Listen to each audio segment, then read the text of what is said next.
প্রচুর জ্ঞান, অগাধ স্পিরিচুয়ালিটি,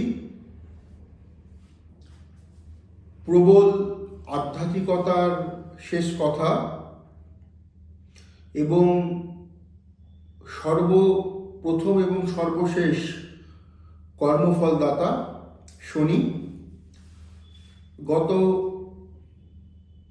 3 অক্টোবর অলমোস্ট 85 দিনের জন্য বক্রী অবস্থাতে কুম্ভ রাশিতে বিচরণ করা শতভিষা নক্ষত্রে প্রবেশ করেছে। যারা ব্যক্তিগতভাবে শতভিষা নক্ষত্রের জাতক কিংবা জাতিকা রয়েছেন তারা অবশ্যইভাবে চেষ্টা করবেন এই 85টা দিন খুব ভাবনা চিন্তা করে কাজ করার। যেহেতু শতভিষার মধ্যে একটা অস্থিরতা দেখা যায়, শনি অস্থিরতাটা বৃদ্ধি করার চেষ্টা করবে, কিন্তু আপনি যদি নিজের উপরে কন্ট্রোল রাখেন সেক্ষেত্রে আপনার চলার পথে ভুলভ্রান্তি কম হবে এবং আপনি কম সমস্যায় পড়বেন। যদি আপনার মধ্যে অস্থিরতা আপনি বৃদ্ধি করে তোলেন সেক্ষেত্রে সমস্যা বাড়বে এবং আপনার এই পিরিয়ডটাতে যেখানে আপনার নক্ষত্রে শনি প্রবেশ করেছে সমস্যা বাড়বে সে স্বাভাবিকভাবেই। সুতরাং ভাবনা চিন্তা করে কাজ করবেন এবং আগামী 85টা দিন বড় কোনো ইনভেস্টমেন্ট করাটা কিন্তু শতভিষা নক্ষত্রের জাতক বা জাতিকাদের জন্য কিন্তু উচিত বলে গণ্য হবে না। এবার আমরা দেখব এই সপ্তাহের 6 অক্টোবর থেকে নিয়ে 12 অক্টোবর অবধি আমাদের যেই অ্যানালাইসিসগুলো রয়েছে সাপ্তাহিক বেস করে সেই বেসের রাশিফল। এবং তার আগে অবশ্যইভাবে আপনাদেরকে জানাই অগ্রিম দুর্গাপুজোর অনেক অনেক প্রীতি, শুভেচ্ছা, ভালোবাসা। মা দুর্গার আগমন আপনাদের প্রত্যেকের জীবনে যেন পজিটিভ একটা ওয়েভ, পজিটিভ একটা শুরু, পজিটিভ একটা আবহাওয়া যেন তৈরি করতে পারে দেশ ও দুনিয়ার নিরিখে, এবং প্রাকৃতিক বিপর্যয়গুলো যেন অবশ্যইভাবে না হয় এই কামনা অবশ্যইভাবে আমরা করব। আমরা সবাইকে দেখে নেব মেষ রাশির অ্যাসপেক্টে। মেষ রাশির ক্ষেত্রে মেষ রাশির যারা জাতক কিংবা জাতিকা রয়েছে তাদের আধ্যাত্মিকতা, স্পিরিচুয়ালিটি বাড়বে, ভ্রমণের সংযোগ রয়েছে, আর্থিক ভাগ্য শুভ।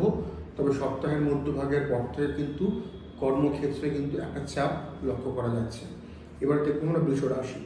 বৃষ রাশির ক্ষেত্রে বৃষ রাশির অধিপতি গ্রহ শুক্র সে সক্ষেত্রে তুলা রাশির ঘরে বসে রয়েছে। এটা এই সপ্তাহে আপনাদের আর্থিক প্রোগ্রেসের জন্য ভালো। প্রেমজ সম্পর্ক এবং দাম্পত্য জীবনের ক্ষেত্রে একটা শুভ পরিবর্তন, একটা শুভ দিক আপনি অবশ্যইভাবে দেখতে পারবেন। শিক্ষাক্ষেত্রে ভালো একটা আবহাওয়া তৈরি রয়েছে, কিন্তু একটি বিষয় আপনাদেরকে সতর্কতা অবলম্বন করতে হবে, লাক্সারি ড্রেসের জন্য কিন্তু খরচ কিন্তু বৃদ্ধি হবে বৃষ রাশির। এবার দেখবো আমরা মিথুন।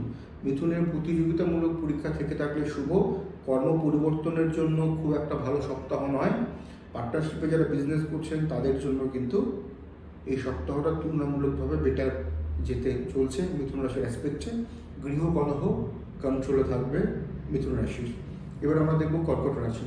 কর্কট রাশির প্রাপ্তিযোগ রয়েছে, মানসিক অস্থিরতা কমবে, শারীরিক যদি আপনি ভুগতে থাকেন দীর্ঘমেয়াদী কোনো রোগে, যে কোনো রোগ সেটা হতে পারে, সেটা কিন্তু এই সপ্তাহ থেকে একটা ওভারকাম করার একটা সুস্থতা হওয়ার জায়গা কিন্তু তৈরি হয়ে রয়েছে কর্কট রাশির অ্যাসপেক্টে।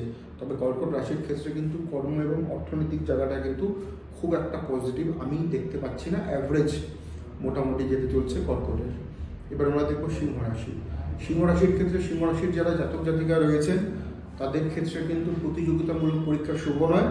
বেকারদের কর্মের যোগাযোগ এবং কমিউনিকেশন যথেষ্ট স্ট্রং থাকছে।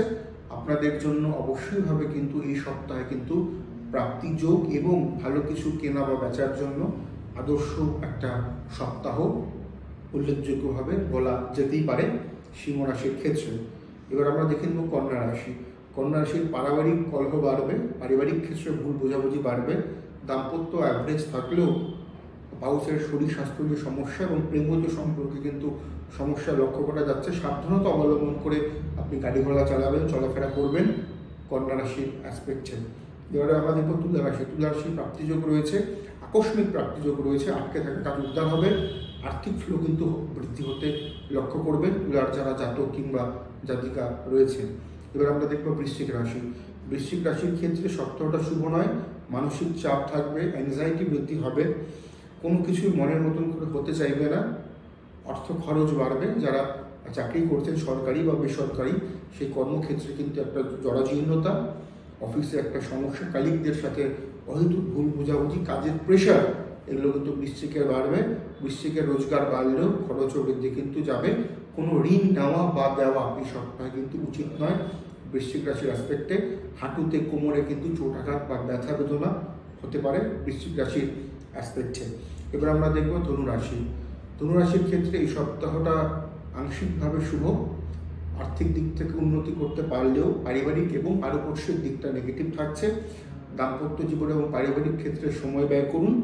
আপনাদের জন্য কিন্তু এই সপ্তাহে কিন্তু কোনো রকমের ইনভেস্টমেন্ট করা বা বড় কোনো সিদ্ধান্ত নেওয়া কিন্তু উচিত নয়। এবার আমরা দেখব মকর রাশি। মকর রাশির ক্ষেত্রে মকরের যারা জাতক জাতিকা রয়েছেন তাদের ক্ষেত্রে কিন্তু পারিবারিক অশান্তি, পারিবারিক ভুল বোঝাবুঝির জায়গাটা বৃদ্ধি হতে লক্ষ্য করব। সন্তানের জন্য আপনি চিন্তিত হবেন, দূরের যোগাযোগ ভালো নয়, অর্থ নষ্ট হওয়ার প্রবল সংযোগ কিন্তু রয়েছে মকর রাশির অ্যাসপেক্টে। এবার আমরা দেখব কুম্ভ রাশি। কুম্ভ রাশিতে ধনিষ্ঠ নক্ষত্রে আর্থিক উন্নতি হবে, কিন্তু শতভিষা নক্ষত্র এই সপ্তাহে চাপে থাকবে আর্থিক দিক থেকে। মানসিক শান্তিটা জরুরি, ভ্রমণের সংযোগ রয়েছে। পারিবারিক ক্ষেত্রে পরিবারকে সময় দিন, মাথা ঠান্ডা রেখে সিদ্ধান্ত নিন। পড়াশোনার ক্ষেত্রে বিশেষ নজর দেওয়া এবং বিশেষ মনোসংযোগ করাটা একান্ত জরুরি কুম্ভ রাশির অ্যাসপেক্টে। এবার আমরা দেখে নেব মীন রাশি। মীন রাশির ক্ষেত্রে মীন রাশির যারা জাতক জাতিকা রয়েছে তার আর্থিক উন্নতি হলেও চাপ বৃদ্ধি, পারিবারিক উন্নতি, পারিবারিক শিষ্টাচার থাকবে। পেটের গোলযোগে আপনি ভুগতে পারেন, মাইগ্রেনের সমস্যা আপনাকে কষ্ট দিতে পারে। সপ্তাহের মধ্যভাগের পর থেকে কাজের ক্ষেত্রে কিন্তু একটা বাড়তি অ্যাডভান্টেজ, একটা বাড়তি গ্রোথ লক্ষ্য করা যাবে মীন রাশির অ্যাসপেক্টে। মীন রাশির প্রেম সম্পর্ক ভালো, নতুনভাবে কোনো আপনি স্টার্ট আপ তৈরি করতেই পারেন এই সপ্তাহে, বা তৈরি করার প্ল্যানিং করতেই পারেন এই সপ্তাহে, সেটা আপনাদের জন্য শুভ হবে। তবে সপ্তাহের মধ্যভাগের পর থেকে মীন রাশির অ্যাসপেক্টে। এই ছিল আমাদের সংক্ষেপে ওভারঅল আলোচনা। ভালো লাগলে লাইক, শেয়ার এবং কমেন্ট করতে ভুলবেন না। এগেইন আপনাদের আবারও অবশ্যইভাবে পুজোটা আপনাদের প্রত্যেকের ভালো কাটুক, সুন্দর কাটুক। নমস্কার।